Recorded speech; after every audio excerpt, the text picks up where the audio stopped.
Épître de Paul aux Romains, chapitre 15.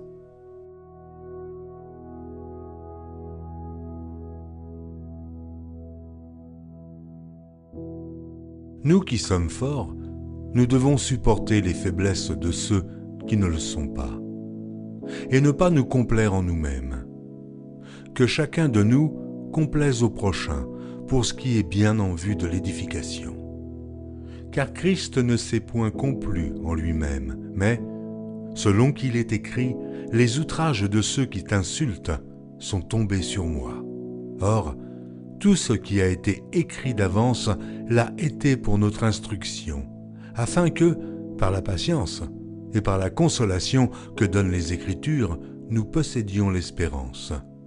Que le Dieu de la persévérance et de la consolation vous donne d'avoir les mêmes sentiments, les uns envers les autres, selon Jésus-Christ, afin que tous ensemble, d'une seule bouche, vous glorifiez le Dieu et Père de notre Seigneur Jésus-Christ.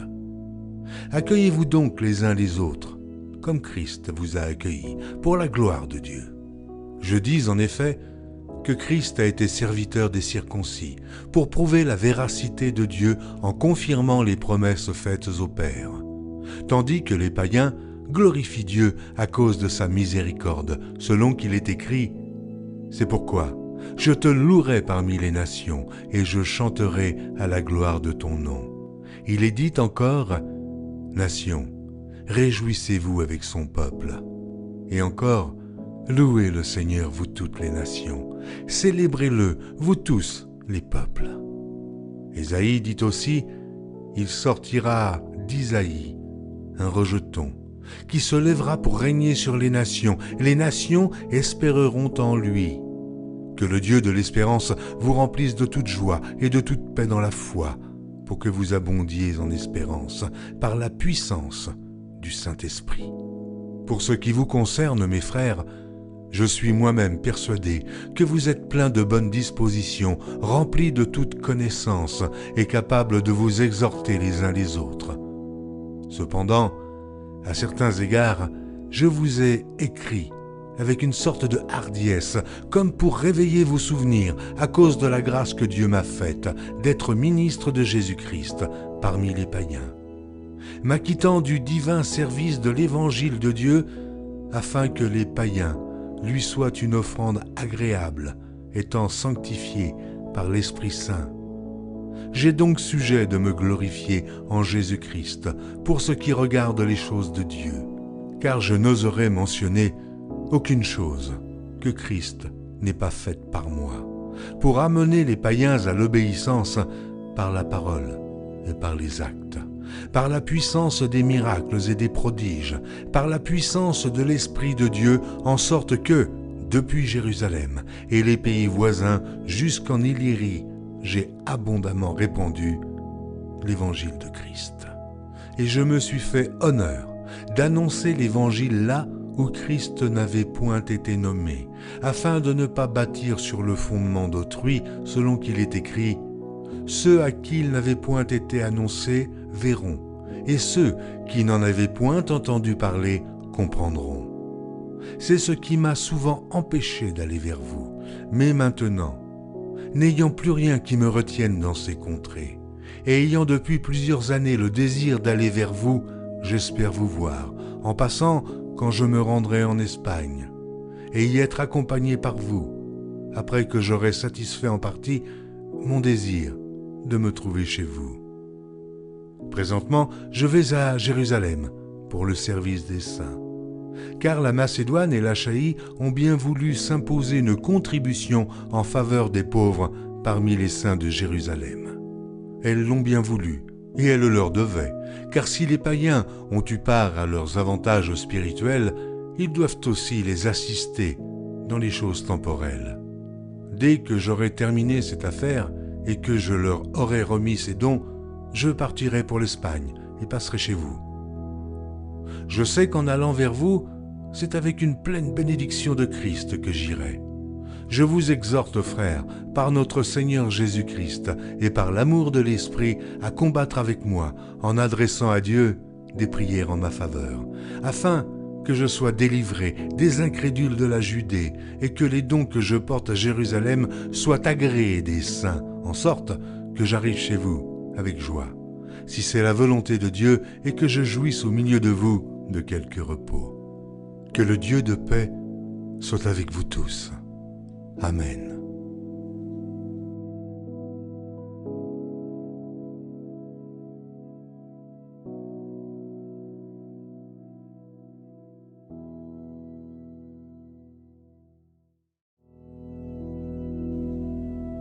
Épître de Paul aux Romains, chapitre 16.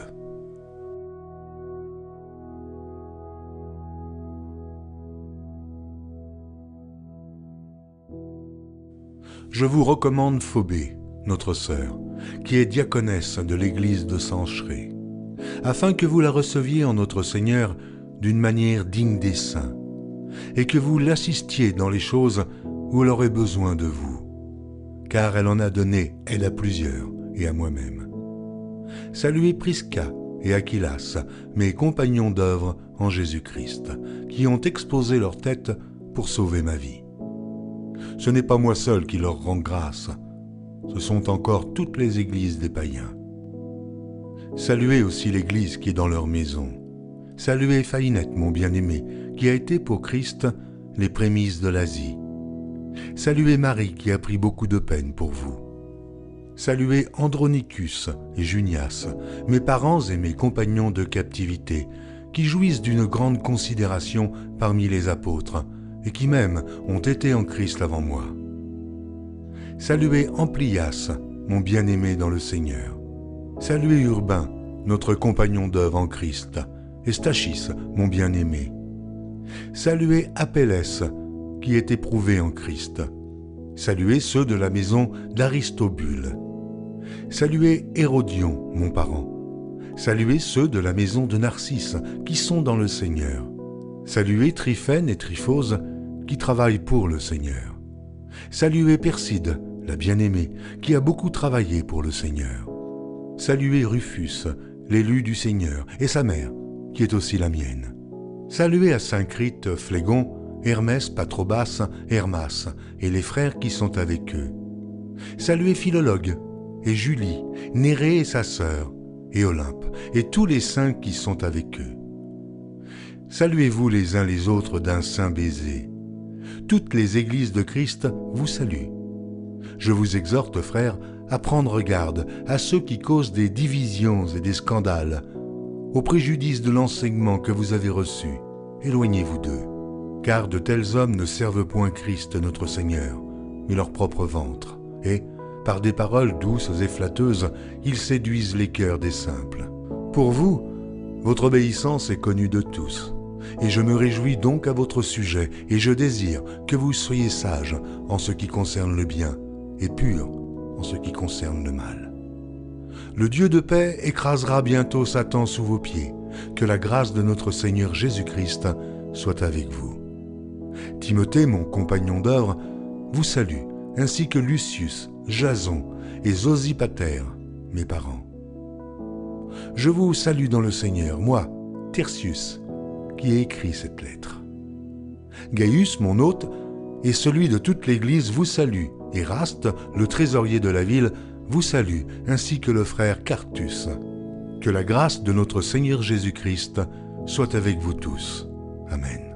À celui qui peut vous affermir selon mon évangile et la prédication de Jésus-Christ, conformément à la révélation du mystère caché pendant des siècles, mais manifesté maintenant par les écrits des prophètes, d'après l'ordre du Dieu éternel, et porté à la connaissance de toutes les nations, afin qu'elles obéissent à la foi.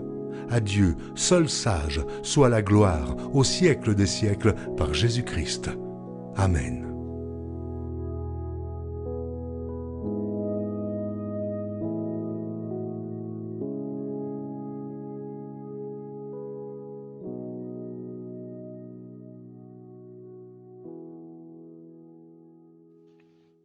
Shalom, shalom, mes bien-aimés, que le Seigneur vous bénisse. Je partage ma méditation de Romains au chapitre 15 et 16. Seigneur s'interpelle et dit, nous qui sommes forts, nous avons le devoir de supporter les faiblesses de ceux qui ne le sont pas. et de ne pas rechercher ce qui nous plaît. Il dit que chacun de nous cherche à plaire à son prochain pour son bien, en vue de le faire grandir dans la foi.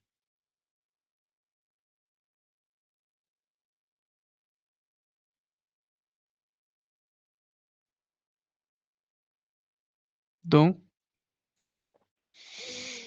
il y a des faiblesses qui peuvent être perçues lorsque nous sommes en assemblée. On peut voir des personnes, par exemple, qui n'arrivent pas à suivre les instructions parce qu'ils ont du mal. Je prends le cas de celui qui a du mal à jeûner. Doit-on le condamner? Si la parole de Dieu dit non, on doit l'encourager parce qu'il n'est pas, ce n'est pas de lui-même que, voilà, il décide de ne pas jeûner. C'est qu'il essaye, mais il n'y arrive pas. Donc, on doit l'encourager à, à persévérer. Maintenant, il dit de ne pas rechercher ce qui nous plaît. Donc, ça veut dire que moi, en tant que chrétien, je ne dois pas être celui-là qui s'attend à une vie rose en Christ. Je dois savoir que devant moi, il y a des épreuves qui m'attendent. Et quand ces épreuves-là se pointent, je dois faire preuve de sagesse, parce que c'est le Seigneur qui prépare l'épreuve. Or, vous savez, nous savons bien que le Seigneur ne prépare pas,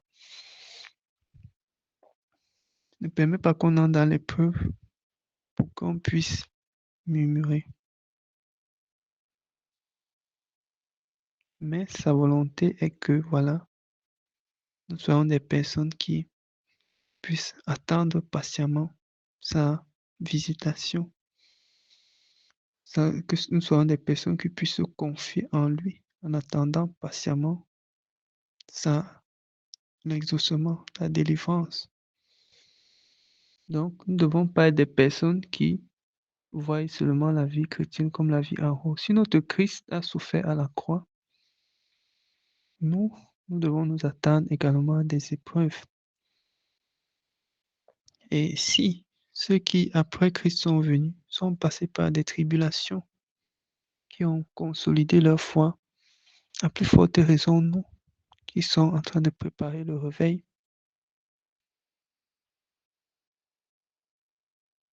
nous ne pourrons pas échapper à l'épreuve.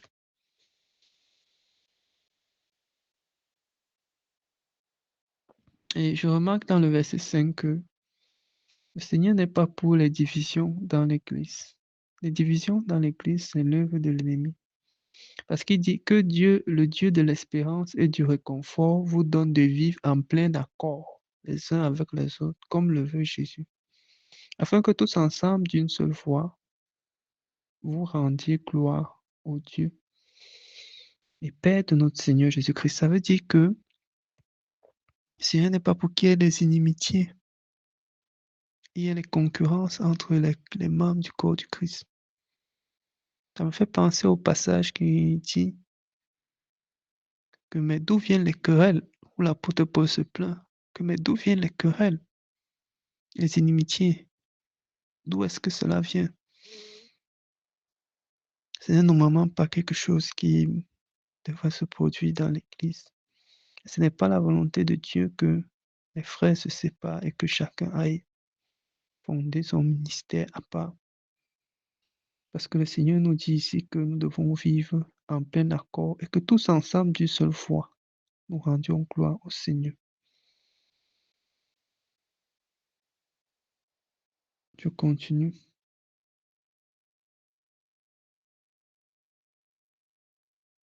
Dans ma méditation, il dit,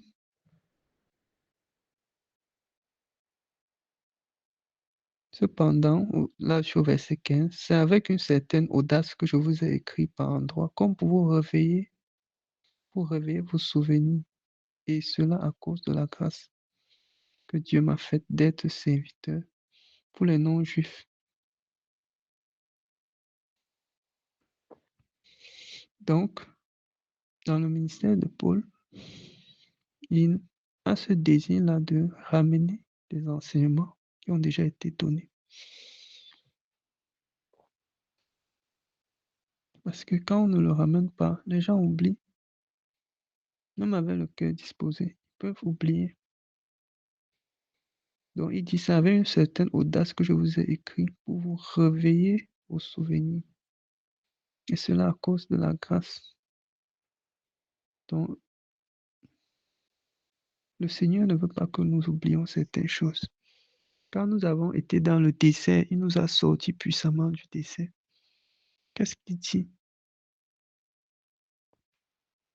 Il dit, médite ce livre, c'est dans Josué au chapitre 1, jour et nuit. Il donne des recommandations. Et il dit également de se souvenir de qu'il a fait. Il nous a fait passer par l'Égypte afin de voir si notre disposition du cœur est bonne pour le servir. Donc il dit de se souvenir des épreuves, de se souvenir des difficultés, de se souvenir de sa main puissante qui nous a délivrés de l'Égypte. En tant que chrétien et conducteur, surtout ça m'interpelle à revenir sur certaines choses du passé et à contempler la grâce de Dieu dans ma vie et dans la vie des autres. Que les gens n'oublient pas ce que Dieu a fait pour eux, parce que c'est à partir de ça qu'ils peuvent persévérer.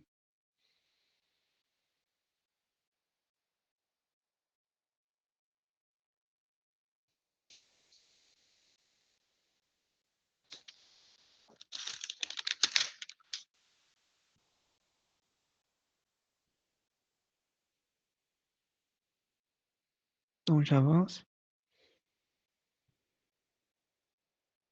Dans le verset 25, il parle de la collecte organisée par les églises de Macédoine et de l'Achaïe à faveur de ceux qui sont pauvres.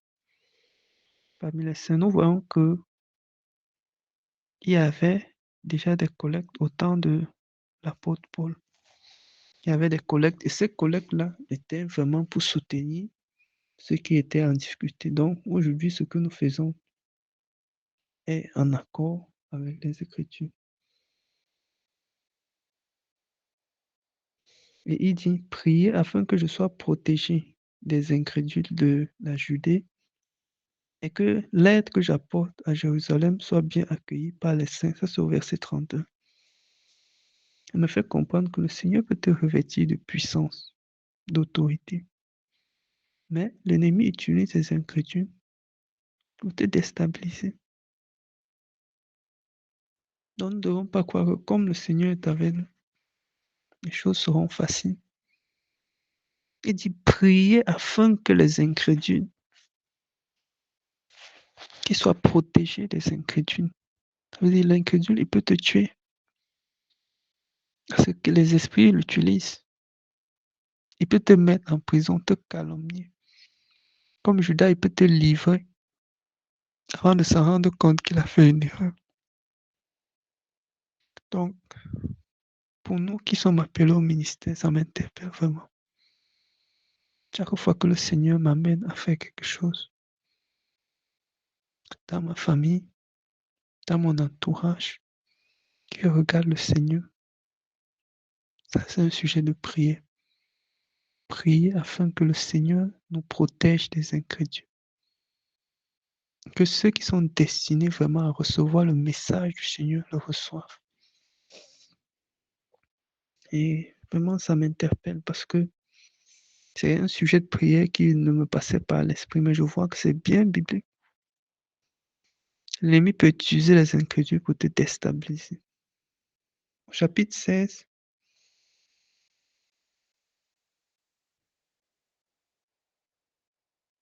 je remarque que l'apôtre Paul fait beaucoup de salutations. Salutations. Il fait beaucoup de salutations aux frères et sœurs. Ça exprime, ça marque vraiment l'amour qu'il a pour ces gens qui sont à distance. ça prouve à quel point il considérait les autres comme ses frères et sœurs. Au verset 17, il met en garde contre ceux qui provoquent les divisions et qui font trébucher les autres. Je vous en supplie, frères et sœurs, méfiez-vous de ceux qui provoquent des divisions et qui font trébucher les autres en s'opposant à l'enseignement que vous avez reçu. Éloignez-vous d'eux, car de tels hommes ne servent pas Christ, notre Seigneur, mais leur propre ventre. Par des paroles douces et flatteuses, ils trompent le cœur des gens simples. Donc ici, il y a vraiment une mise en garde et je crois que ça va avec les enseignements que nous avons reçus ces derniers temps. L'ennemi peut nous attaquer de l'extérieur. Comme on dit aux gens, restez dans les rangs, restez dans les rangs. Mais il peut également nous attaquer de l'intérieur, c'est-à-dire quelqu'un qui est animé d'un autre esprit peut décider de se détacher, de faire son ministère à lui, peut décider pour une raison ou une autre de dispenser des enseignements qui n'ont pas été donnés par la saine doctrine, ou dans le but de se faire plaisir, comme le disait l'apôtre Paul au début, ou parce que, voilà, il laisse ce qui vient de l'Esprit du Seigneur pour suivre ses propres pensées. Donc, c'est vraiment une interpellation. Et il nous dit, méfiez-vous de ces gens-là. Il ne dit pas qu'allez les convaincre. Il dit, méfiez-vous. Donc, si on voit quelqu'un qui s'oppose de façon rigide à l'enseignement, il faut faire attention. Il ne faut pas aller se mettre à chercher à le convaincre. Si le Seigneur ne t'a pas mandaté, il faut, avec du recul, tu te méfies déjà de ses enseignements et puis tu le recommandes entre les mains du Seigneur.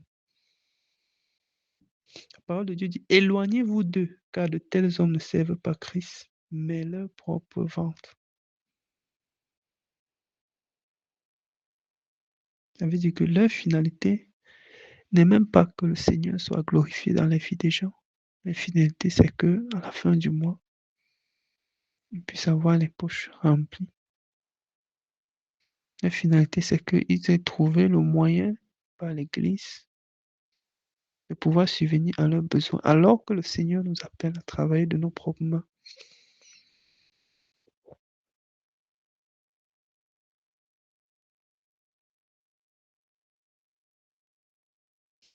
Dans le verset 20, on dit, le Dieu de paix écrasera bientôt Satan sous vos pieds. Et ce verset, vraiment, ça nous fait comprendre que toutes les prières où on dit qu'on marche Satan, on tue Satan, on découpe Satan, toutes ces prières n'ont aucun sens parce que c'est contraire aux Saintes Écritures. On dit le Dieu de paix écrasera bientôt Satan. Ça veut dire qu'il n'est pas encore, n'a pas encore été écrasé, il est encore à pied d'œuvre, il travaille encore. Il travaille encore pour détruire les vies. Il travaille encore pour nuire, pour détourner les personnes du plan merveilleux de Dieu. Il travaille encore pour créer les divisions, les sectes. Il travaille encore pour que les gens soient liés à leur péché. Il travaille encore pour que les gens ne reçoivent pas la merveilleuse lumière du Seigneur. Il travaille encore pour que les gens soient incrédules et persécutent ceux qui ont choisi la voie du Seigneur. Donc ça, c'est ma méditation que j'ai voulu partager avec vous. Que le Seigneur Jésus vous bénisse abondamment.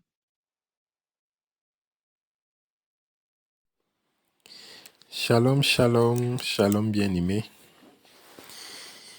Que la paix et la grâce du Seigneur Jésus-Christ nous soient multipliées en ce temps d'épreuve et en ce temps de tribulation.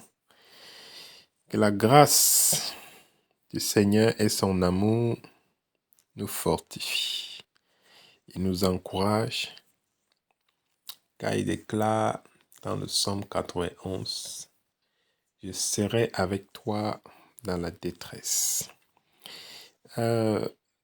Les deux derniers chapitres de Romains, du livre de Romains, l'épître de Paul aux Romains, les chapitres 15 et les chapitres 16. Il y a encore dans le chapitre 15. Le Seigneur encore mentionne beaucoup, il souligne beaucoup l'espérance. Il souligne beaucoup l'espérance et il met aussi l'accent sur la persévérance. L'espérance, la persévérance. Déjà dès le début, il exhorte. Nous qui sommes forts, nous devons supporter les faibles de ceux qui ne le sont pas et de ne pas nous complaire en nous-mêmes. Seigneur nous exhorte. Vous qui êtes forts, supportez les faibles. Exhortez-vous les uns les autres. Et puis, on parle du fait que Christ ne s'est point complu en lui-même, mais selon qu'il est écrit, les outrages de ceux qui t'insultent sont tombés sur moi. Et on sait, la parole déclare que Christ avait le pouvoir, il pouvait même demander aux anges de descendre. Mais il ne l'a pas fait par amour pour nous. Et ici encore, le texte nous interpelle à ne pas nous complaire en nous-mêmes, mais de regarder à Christ. De regarder à Christ, de suivre l'exemple du Seigneur, de ne faire aucun cas de nous-mêmes, mais d'agir en regardant l'autre. En regardant l'autre, car Christ l'a fait pour nous. Car il dit, Or tout ce qui a été écrit d'avance l'a été pour notre instruction, afin que par la patience et par la consolation que donnent les Écritures, nous possédions l'espérance. Donc, comme il disait, il y a le mot consolation, il y a espérance, il y a persévérance. Ce sont des thèmes sur lesquels le chapitre 15 attire notre attention. La consolation que donnent les Écritures, nous possédons l'espérance. Car quelque part, il est écrit, l'espérance qu'on voit n'est plus espérance. Car si on voit déjà quelque chose, on n'espère plus. Mais si on espère par la foi, alors nous possédons l'espérance. Et cette espérance-là nous console et nous apporte la consolation dans l'épreuve, car nous nous rappelons des promesses. Car Paul lui-même pouvait dire, les souffrances présentes ne sont rien comparées à la gloire à venir. Et la gloire, cette promesse de la gloire de notre Seigneur qui revient pour vivre avec nous, c'est par la foi et en espérance. Nous espérons, nous croyons que cela est vrai. Et nous espérons par ça, nous vivons par ça. Et j'étais encore interpellé, comme je disais, le verset 5, que le Dieu de la persévérance et de la consolation vous donne d'avoir les mêmes sentiments les uns envers les autres selon Jésus-Christ. Ces versets encore me rappellent que la persévérance et la consolation viennent de Dieu. Dit le Dieu de la persévérance et de la consolation. Car si nous ne sommes pas dans le Seigneur, si nous n'avons pas Jésus-Christ, on ne peut pas persévérer. Car lorsqu'on parle de persévérance, c'est parce qu'il y a une épreuve. C'est parce qu'il y a un moment difficile. Et on persévère dans ce moment difficile. Par nous-mêmes, on ne peut pas le faire. Et lorsqu'on persévère dans nos moments difficiles, c'est par la grâce du Seigneur. Et quelque part, Romains chapitre 5, la persévérance dans l'épreuve, C'est ça qui va produire la victoire. Et on se rappelle encore, lorsque le Seigneur parle de la parabole du semeur, il dit, la bonne terre, lorsque la graine tombe dans la bonne terre, des personnes qui ont le cœur disposé, ils produisent le fruit avec persévérance. Parce qu'il y aura des tribulations, il y aura des moments difficiles. Mais celui qui a reçu le Saint-Esprit, qui a reçu Jésus-Christ, alors il persévère dans la difficulté et Dieu nous console. Dieu nous console, car il a dit, c'est Dieu lui-même qui est le Dieu de la persévérance. C'est encore lui le Dieu de la consolation. Le Dieu de la persévérance est le Dieu de la consolation. Verset 5, chapitre 15. Que le Dieu de la persévérance et de la consolation vous donne d'avoir les mêmes sentiments les uns envers les autres selon Jésus-Christ, afin que tous ensemble, d'une seule bouche, vous glorifiez Dieu et Père de notre Seigneur Jésus-Christ. Et oui, lorsque le Seigneur vient à notre secours, je serai avec toi dans la détresse. Je ne t'abandonnerai pas. Je serai avec toi dans la détresse. Cela nous console. Et lorsqu'on est consolé par le Seigneur, on ne peut que glorifier et exalter le nom du Seigneur. On ne peut que glorifier, on ne peut que rendre grâce, on ne peut que témoigner. Car Job l'a dit, il a témoigné. Parce que dans sa souffrance, ses douleurs, ses peines, Dieu s'est montré miséricordieux, fidèle, majestueux et élevé au-dessus de tout. Ah, merci Seigneur encore. Et verset 8, je dis en effet que Christ a été serviteur des circoncis pour prouver la véracité de Dieu en confirmant les promesses faites au Père, tandis que, verset 9, tandis que les païens glorifient Dieu à cause de sa miséricorde, selon qu'il est écrit, c'est pourquoi je te louerai parmi les nations et je chanterai à la gloire de ton nom. Il est dit encore, nation, réjouissez-vous avec son peuple. Et encore, louez le Seigneur, vous toutes les nations, célébrez-le, vous tous les peuples. C'est ça. Nous païens, qui n'étions pas de la race des élus, mais parce que Dieu a voulu nous hanter, alors il a fait par grâce, par miséricorde, par amour. Et nous ne pouvons que glorifier le nom du Seigneur.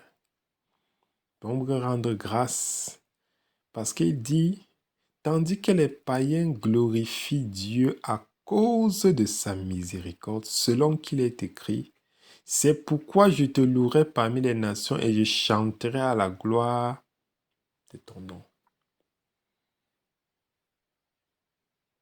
Nous étions destinés à la perdition, mais Christ à la croix, Christ a souffert et il a répandu le sang pour tout homme. Et nous avons été hantés par miséricorde et par grâce. Nous n'avons rien mérité. Et ce verset encore rappelle la bonté et la miséricorde du Seigneur. Merci Père. Et l'espérance, comme disait, revient verset 13. Que le Dieu de l'espérance vous remplisse de toute joie et de toute paix dans la foi pour que vous abondiez en espérance par la puissance du Saint-Esprit. Ça rejoint le verset 5, c'est le Dieu de la persévérance et le Dieu de la consolation. C'est encore lui, notre Seigneur Jésus-Christ, qui est le Dieu de l'espérance. C'est encore lui le Dieu de l'espérance. On ne peut pas espérer sans être dans le Seigneur. Il n'y a pas de possibilité d'espérer sans être dans le Seigneur. On a besoin du Saint-Esprit pour pouvoir espérer, pour pouvoir croire, pour pouvoir demeurer dans la foi, pour pouvoir accepter que ces promesses sont véritables, que Christ revient, qu'il est en nous, qu'il nous connaît nos difficultés, il connaît nos souffrances, parce qu'il les a portées avant nous. Merci Père. Merci Seigneur encore de nous fortifier pendant ces moments difficiles, à travers ces paroles qui nous rappellent que c'est toi le Dieu qui console, c'est toi le Dieu de l'espérance, c'est toi le Dieu de la persévérance. Merci Seigneur Jésus-Christ. Merci Père. Merci Père.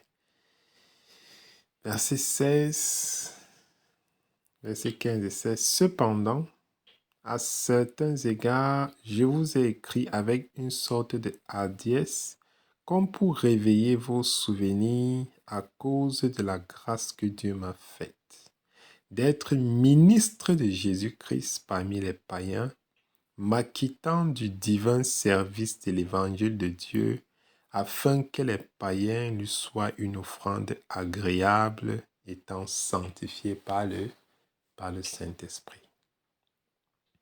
Merveilleux. Que les païens soient eux qui étaient autrefois, un peuple qui n'appartenait pas au Seigneur. Maintenant, on dit que Paul, par le ministère que Dieu lui a donné en étant l'apôtre des païens, a amené les païens à Jésus-Christ afin qu'ils deviennent pour le Seigneur une offrande agréable, sanctifiée par le Saint-Esprit. Merci Père. Merci Seigneur. Dans le verset 19, par la puissance des miracles, des prodiges, par la puissance de l'Esprit de Dieu, en sorte que depuis Jérusalem et les pays voisins jusqu'en Illyrie, j'ai abondamment répandu l'évangile de Christ. Paul rappelle la mission que Dieu lui a donnée lorsqu'elle a été appelée, l'apôtre des païens, de répandre l'évangile. Et la parole déclare que par sa main, il se faisait des miracles et des prodiges.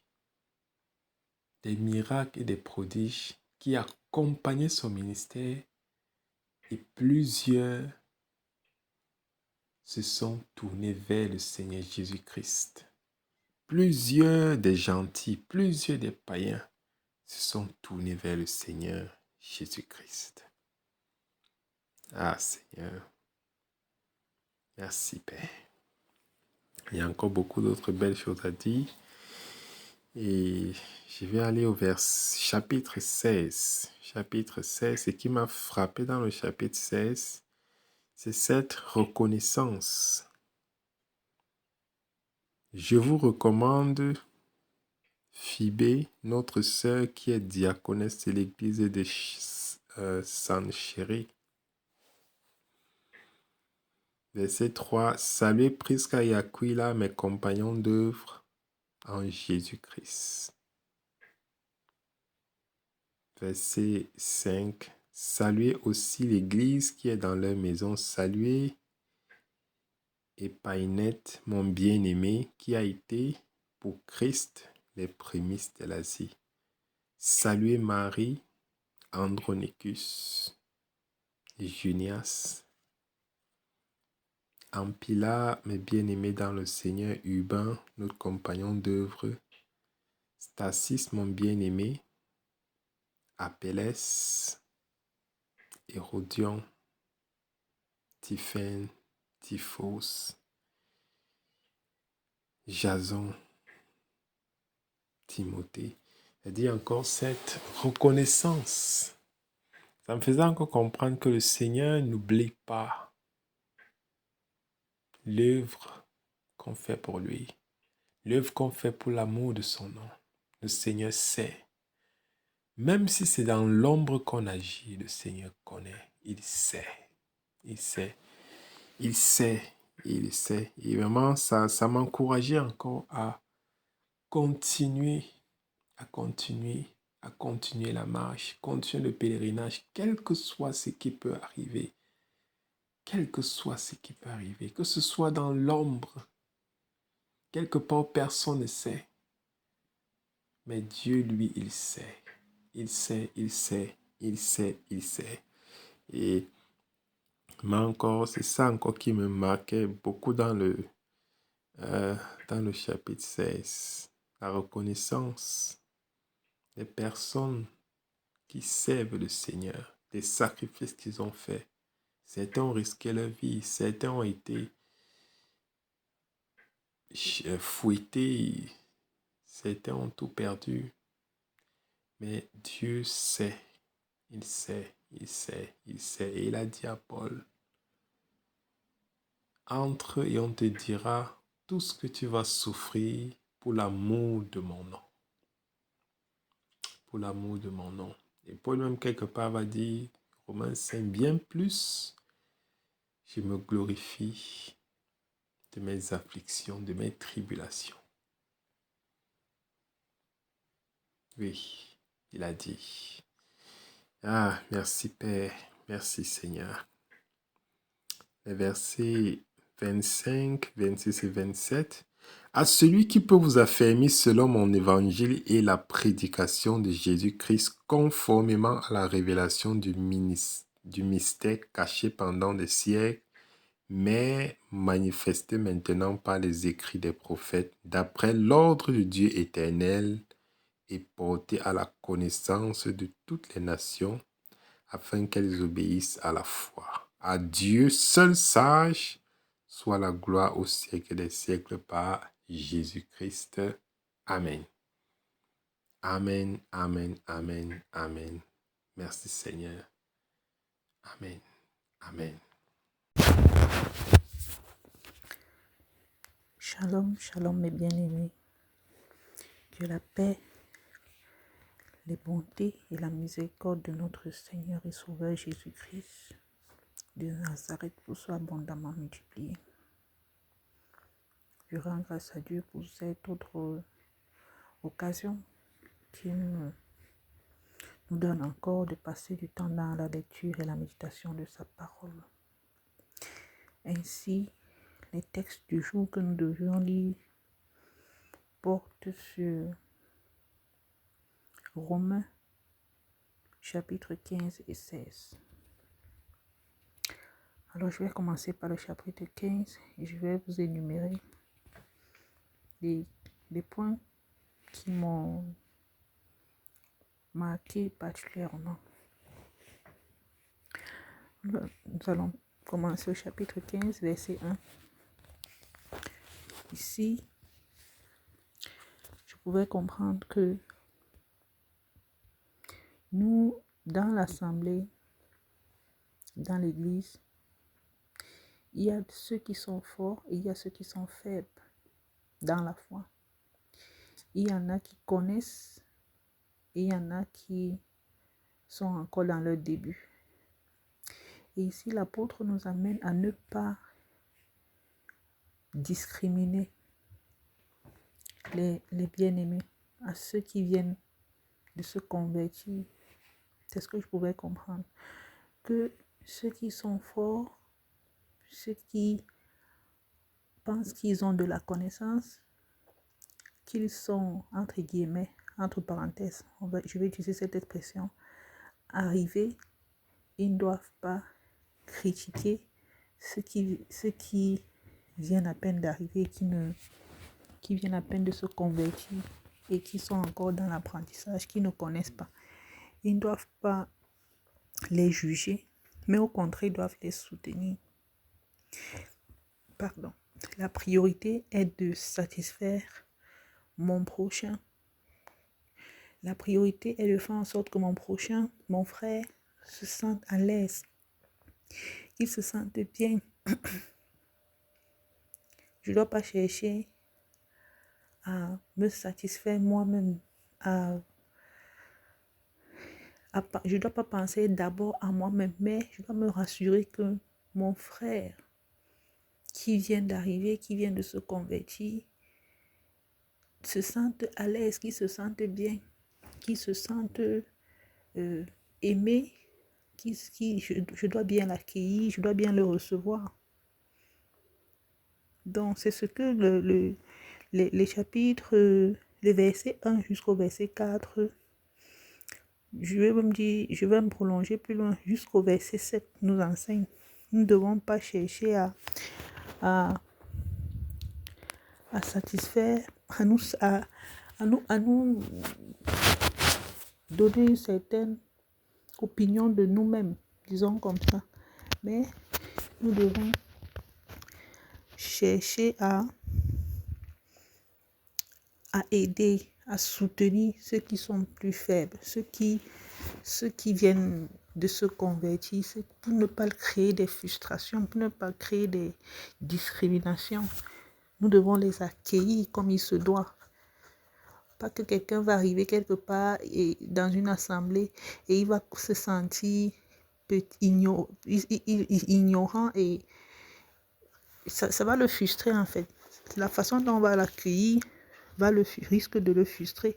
Pourtant, si nous le prenons bien, nous l'accueillons bien, nous l'embrassons et nous cherchons à ce qu'il soit aussi au même niveau que nous.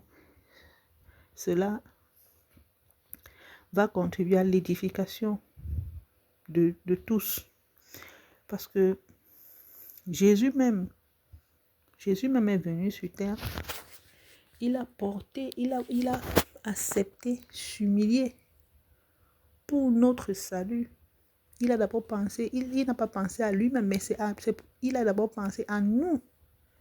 C'est pour nous qu'il s'est sacrifié, c'est pour nous qu'il a accepté toute forme d'injure, toute forme de critique. C'est pour nous. Il n'a pas cherché à passer avant lui. Nous devons chercher le bonheur. D'abord, la satisfaction, le bonheur des autres avant notre propre bonheur. Donc, et c'est ce que la Bible la Bible nous ramène toujours cette loi qui dit que tous les commandements de la Bible sont regroupés en une seule loi qui est aimer son prochain comme soi-même.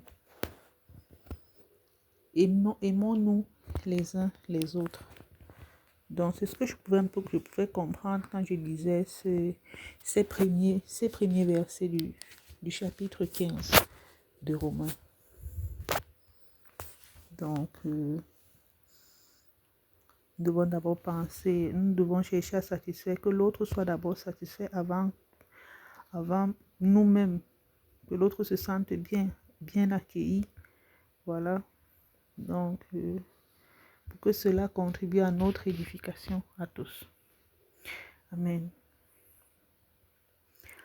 Le verset 5 nous demande d'avoir ici qu'il faut que nous ayons les mêmes sentiments les uns les autres.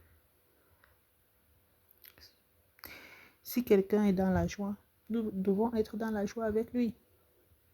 Si quelqu'un est dans la tristesse, nous devons être nous devons compatir.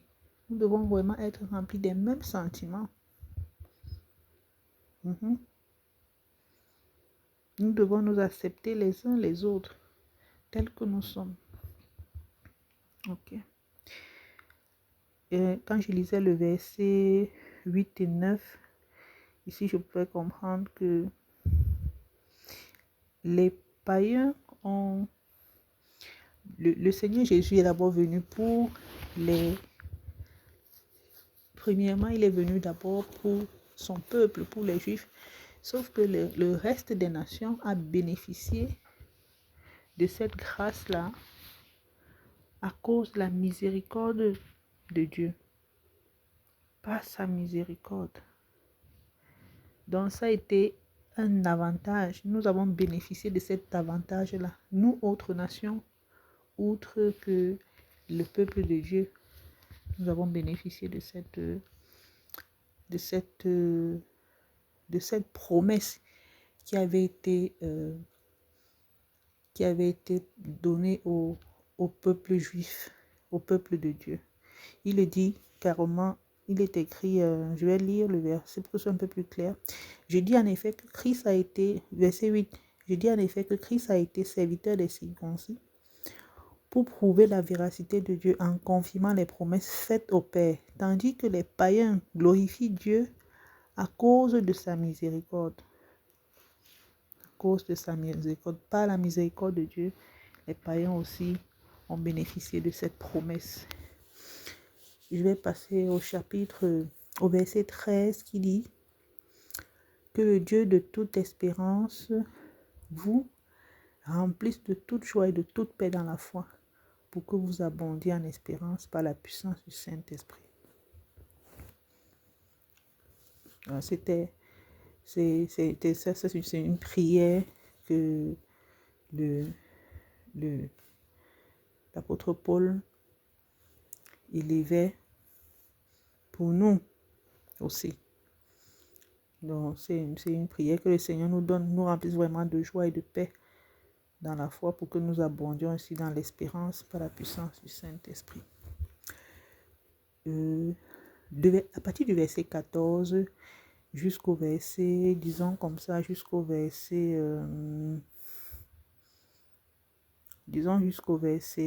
20 par là. Ici, l'apôtre Paul nous fait comprendre comment par lui l'évangile s'est répandu dans toute la terre, même dans les coins où on n'imaginait même pas, où on a même pas, les gens ne connaissaient même pas qui est Jésus, ils n'ont même pas entendu parler de lui. À cause de l'apôtre Paul, l'évangile s'est répandu dans les coins et les recoins de la terre. Donc, il montre ici comment le Seigneur l'a utilisé. Comment le Seigneur l'a utilisé pour ramener les païens aussi à lui. En tant que ministre des païens, en tant que ministre de Jésus-Christ parmi les païens. Donc, le verset 14, il dit, je vais commencer au verset 15 quand il dit que cependant, frères, à certains égards, je vous ai écrit dans une sorte de hardiesse, comme pour réveiller vos souvenirs à cause de la grâce que Dieu m'a faite d'être ministre de Jésus-Christ parmi les païens. Il nous rappelle encore cela. Lui, étant païen, le Seigneur s'est révélé à lui afin qu'il aille aussi vers les païens pour les amener à Christ par la puissance du Saint-Esprit. Par la puissance du Saint-Esprit, afin que les païens aussi puissent bénéficier de cet avantage que les Juifs, de cette promesse qui avait été faite au peuple de Dieu. Et Paul a été fait ministre de Jésus-Christ pour répandre l'évangile de Christ dans le monde à travers les nations autres que la nation juive, le peuple de Dieu. Il dit, afin que les païens, je vais continuer, afin que les païens lui soient, nous sommes au verset 16, afin que les païens lui soient une offrande agréable, étant sanctifiés par l'Esprit par l'Esprit Saint. J'ai donc sujet de me glorifier en Jésus-Christ pour ce qui regarde les choses de Dieu, car je n'oserais mentionner aucune chose, verset 18, car je ne saurais mentionner aucune chose que Christ n'ait pas faite par moi pour amener les païens à l'obéissance. Donc, il nous fait part de toutes choses. Il cite comment le Seigneur l'a utilisé pour ramener les païens à l'obéissance par la parole, par la prédication, par les actes, par la puissance des miracles et des prodiges. Le Seigneur l'a utilisé de cette façon. Il a démontré la puissance du Seigneur Jésus-Christ. Et en sorte que depuis Jérusalem et les pays voisins jusqu'à Néli, j'ai abondamment répandu, nous sommes au verset 19, j'ai abondamment répandu l'évangile de Christ. Et je me suis fait, verset 20, honneur d'annoncer l'évangile là où Christ n'avait point été nommé, afin de ne pas bâtir sur le fondement d'autrui. Donc, comme je disais tantôt, il est allé même l'évangile grâce à travers l'apôtre Paul, l'évangile de Dieu, de Jésus-Christ s'est répandu dans les coins même les plus reculés de la terre. C'est arrivé et ça continue jusqu'aujourd'hui, partout, même que ce soit chez les Chinois, que ce soit chez les musulmans, les Arabes, les Japonais et tout, l'évangile continue d'être, les endroits où on ne peut même pas imaginer, l'évangile est arrivé jusque-là. Il y a au moins une personne qui connaît Jésus-Christ aujourd'hui grâce à la prédication de l'apôtre Paul.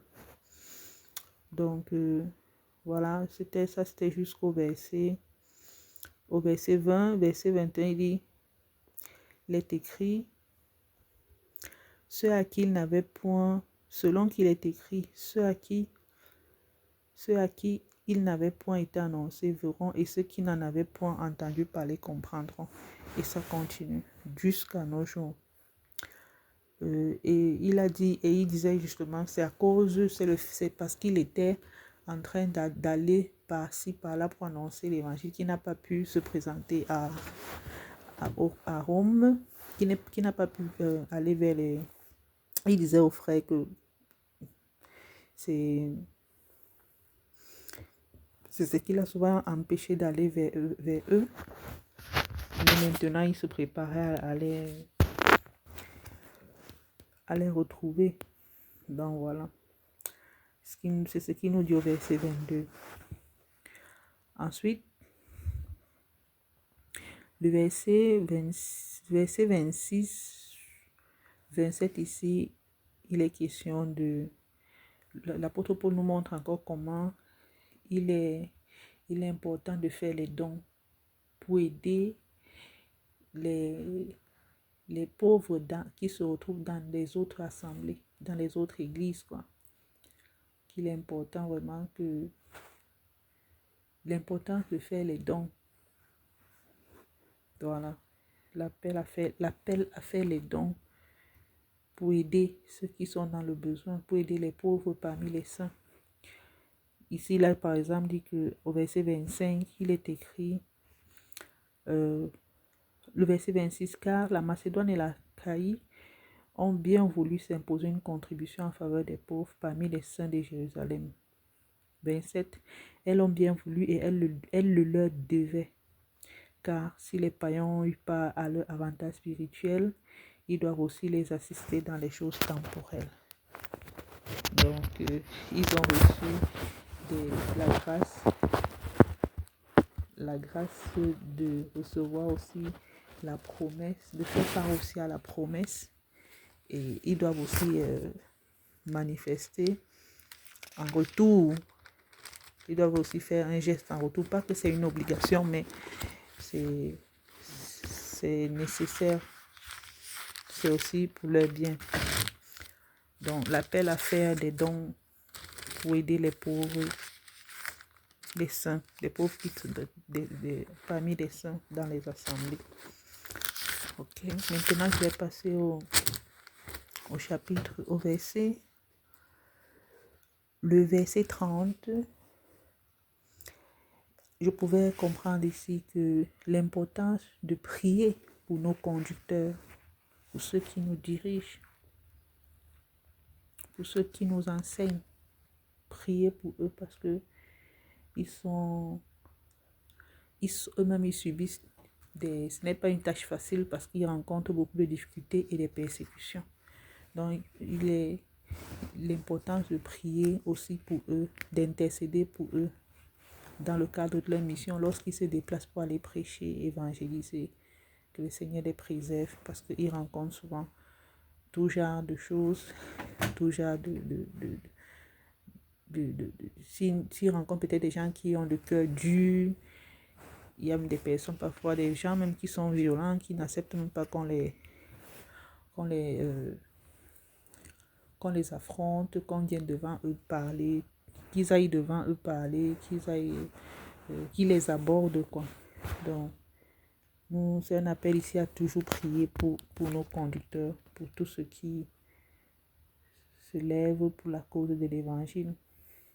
Il le dit au verset 30, il dit, je vous exhorte, frères, par notre Seigneur Jésus-Christ et par l'amour de l'Esprit, à combattre avec moi en adressant à Dieu des prières en ma faveur, afin que je sois délivré des incrédules de la Judée. Donc, voilà un peu ce que je pouvais retenir au verset 30. Prier pour nos conducteurs, constamment intercéder pour eux. Et je vais passer au chapitre 16. Ici, pratiquement, l'apôtre Paul adresse ses salutations à tous les saints avec qui il a, je vais dire, qui lui ont particulièrement marqué durant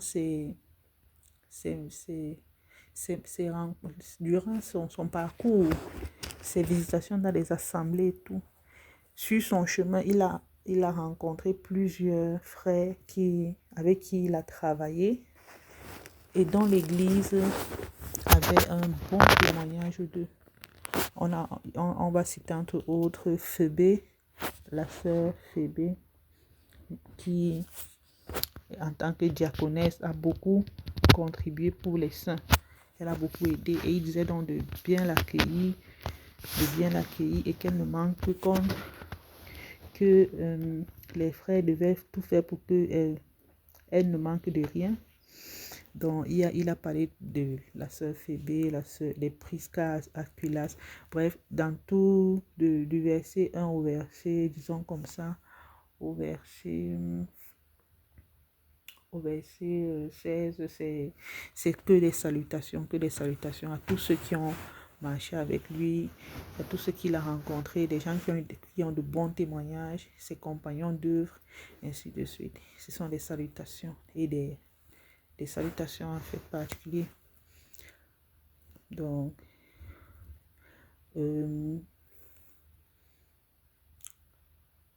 et ce que je peux dire, c'est qu'en fait, de nos jours, nous avons des gens comme ça aussi dans les assemblées, des personnes comme les Phébé, comme la sœur Phébé. Il y a cet esprit-là qui continue encore de se manifester, d'exister au milieu de nous, des personnes qui aident, qui contribuent, voilà. Et juste pour ne citer que cela, quoi. Donc, ensuite, le verset 17 m'a aussi marqué, chapitre 16, verset 17. Ici, l'apôtre Paul nous demande de nous éloigner de ceux qui créent des divisions, des disputes, des scandales, de ceux qui sont là pour égarer les saints. Parce que ils sont là, il y a dans l'église des loups déguisés en agneaux, des loups ravisseurs qui sont déguisés en agneaux et qui sont là pour égarer les saints, égarer même les élus. Il nous demande donc de nous éloigner de ce genre de personnes. Verset 17, il dit, je vous exhorte, frères, à prendre garde à ceux qui causent des divisions et des scandales au préjudice de l'enseignement que vous avez reçu. Et éloignez-vous d'eux, car de tels hommes ne servent point Jésus-Christ, notre Seigneur, mais leur propre ventre, par des paroles douces et flatteuses. Ils sont légion là dehors. Ils sont légion là dehors. Comme on dit, tout flatteur vit aux dépens de celui qui l'écoute. Ils séduisent les saints. Et comme l'être humain est toujours aime bien ce qui est mielleux, entendre ce qui va lui plaire, il ne veut pas entendre la vérité. C'est comme ça qu'il se laisse, des personnes se laissent voler, se laissent corrompre. Tandis que ceux-là, tout ce qu'ils cherchent, c'est ils travaillent juste pour leur ventre, c'est leurs intérêts. Donc, ils sont légion là dehors de nos jours, dans les églises, dans les assemblées, dites chrétiennes. Donc, voilà un peu ce que je pouvais comprendre à travers ce verset-là, dont nous devons nous éloigner de ces gens, que le Seigneur nous donne le discernement, qui nous donne vraiment de discerner et de nous éloigner de ce genre de personnes. Le verset 19 nous dit: pour que votre obéissance est connue de tous, je me réjouis dans votre sujet et je désire que vous soyez sages en ce qui concerne le bien et purs en ce qui concerne le mal. Nous devons nous éloigner du mal. Nous devons nous éloigner, nous devons ne pas, vraiment, tout ce qui concerne le mal, nous devons nous éloigner. Pur en ce qui concerne le mal et sage en ce qui concerne le bien. Ça m'a tellement marqué cette parole-là. Donc voilà, je vais m'arrêter ici. C'est ce que le Seigneur m'a mis à cœur de relever quand je méditais ces deux chapitres 15 et 16 de Romains. J'espère que ça va apporter un petit quelque chose. Ça va vous apporter un petit quelque chose aussi dans votre méditation. Que le Seigneur vous bénisse abondamment. Shalom, shalom.